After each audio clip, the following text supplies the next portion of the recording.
I went to Los Angeles last week, and I hit a few record stores, which isn't the easiest thing to do in LA, because when you're in, let's say, London or Manhattan or even Montreal or San Francisco, you can hit record stores across the street and walk down.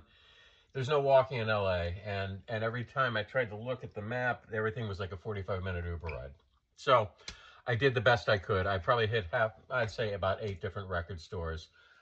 First up, I would like to say Mount Analog in the Silver Lake section was nice. It was a small, well-curated store. Electronic and ambient music and avant-garde stuff is kind of what they specialized in, but also had some nice world stuff. And I picked up William Onibar, 3 records by him. He's a Nigerian musician from the 70s and 80s, known for his heavy use of synthesizers. So you're going to hear African rhythms, but like with drum machines and synthesized African rhythms with American funk and pop. Some of it sounds dated and cheesy, but I like it a lot. After the 80s, he became a born-again Christian and retired to run a flour mill. So who didn't? Hypertension came out in 82. And Good Name, this was 83. And Anything You Saw, loving the cowboy hats, this came out in 85. All fun stuff. And Lawakabop, David Byrne's label, did a compilation called Who's William Onibar, and I think the name came from the fact that he dropped out of sight after the 80s when he was born again. Didn't grant requests for interviews or anything like that. The great Marcus Valle, Brazilian. I got this at Mount Analog too. He's one of Brazil's biggest stars, actually, and spans from bossa nova to samba to modern popular music. This album came out in 1970, and it is part of a 3 LP run of just killer Brazilian music, Brazilian pop masterpieces, some would say. There's this. There's also Gara and Mustang Cor de Sanguine. I pronounced that probably wrong, but 69, 71, 3 albums you just can't go wrong with. Next up, Boogaloo Joe Jones. Some more stuff you just can't go wrong with.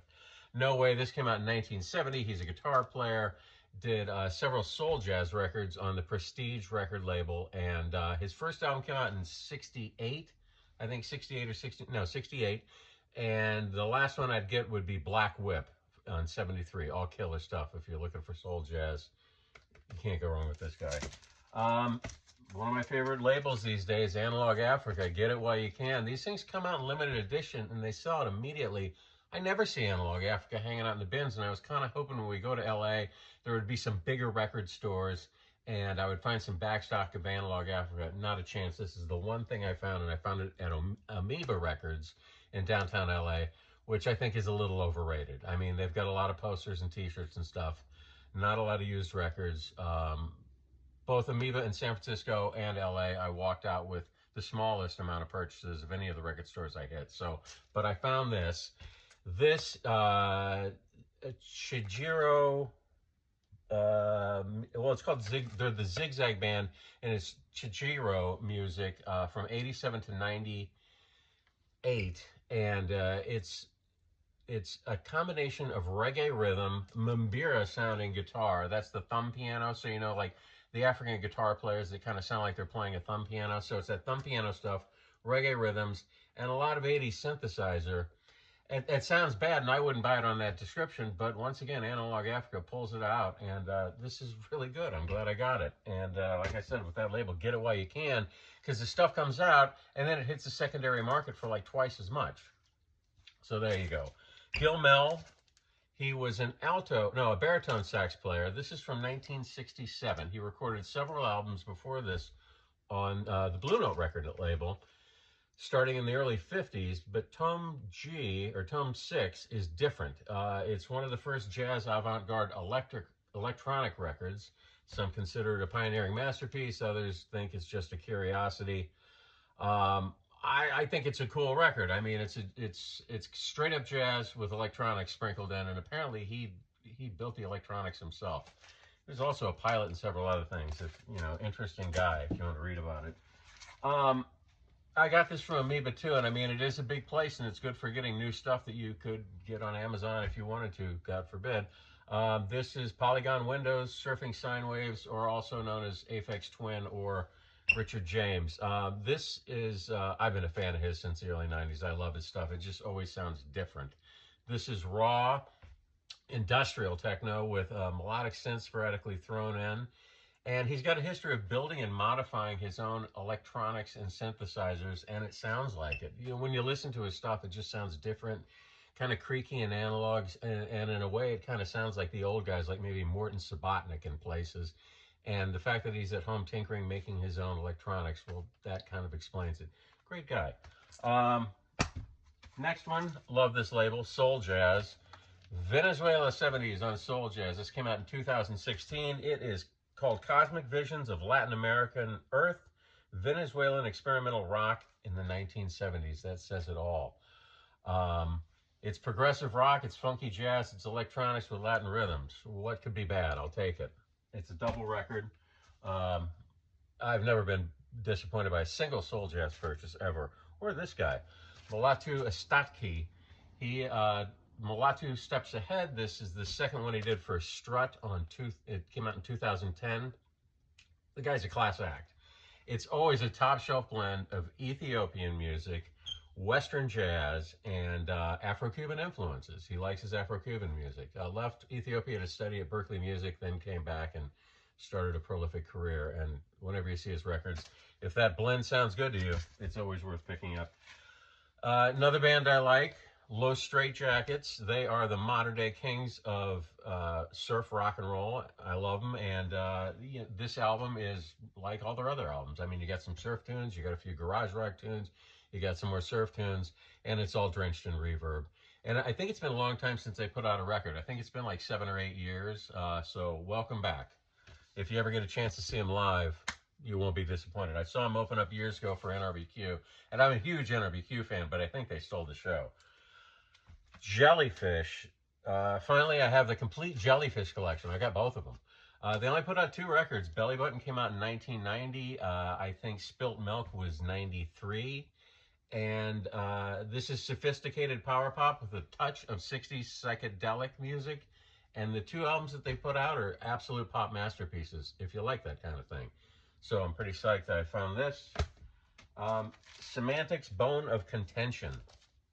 This came out in 1987 on SST, the punk label, which stands for Solid State Transmitters. Greg Ginn's childhood little business. He started in his parents' house before starting Black Flag.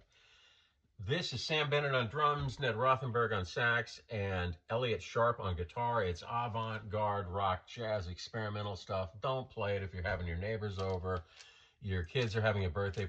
Don't play this unless it's just you home alone.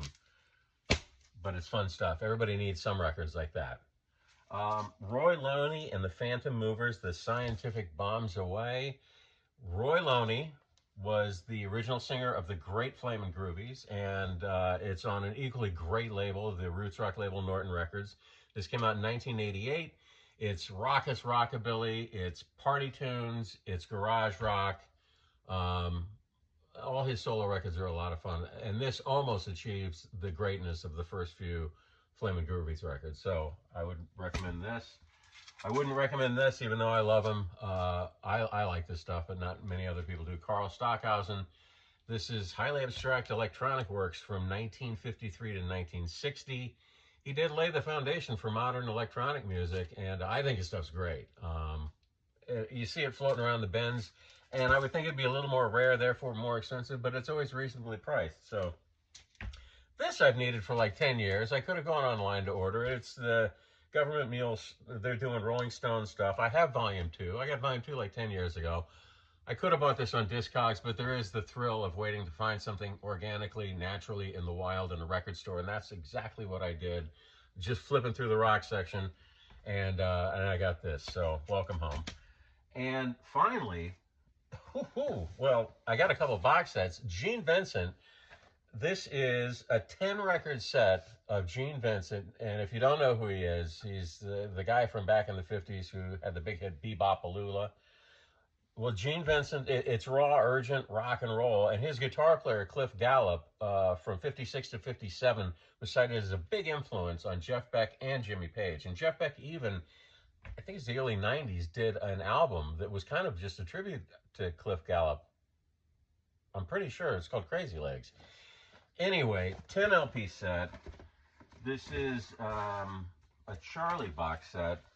Comes with a nice book, and I couldn't be more happy because before this I had a nice French box set. It was 3 LPs of Gene Vincent, so now you do the math, I've got 7 more.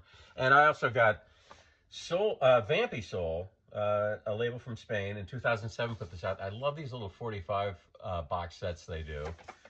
And original labels. And this is, it's called Boss Soul, Funk, and R&B sides from the vaults of King, Federal, and Deluxe labels. I couldn't resist it. It gets a little tiresome when you switch the turntable to 45 and you're getting down the minute a song ends. You're like, that was great. Oh, I have to get up again. And I've got 2 other of these Vampy Soul 45 boxes. This is Deep Soul from Latin Heat, so it's like Latin Soul and Latin Funk. And they're all like 1045s. And this is a big box of Afro sound. This is Afro Beat. And again, Vampy Soul, this came out in 2015. These are fun box sets. And that is Los Angeles. Thank you.